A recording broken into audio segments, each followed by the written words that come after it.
Welcome back to another technical deep dive here in the debug zone. Today we're tackling a big question and breaking it down with insights from other users. Hopefully this clears up some misconceptions and helps you get the answer you need. So buckle up, stay a little curious, and let's jump right in.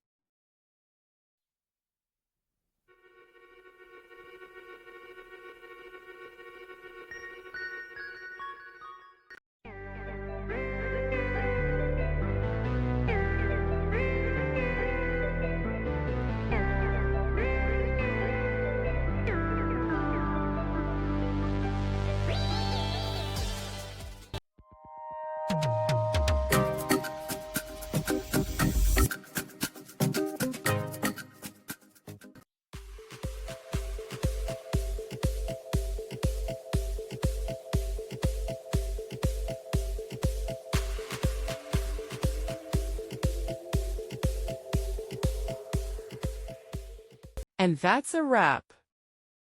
I hope you found the answer you were looking for.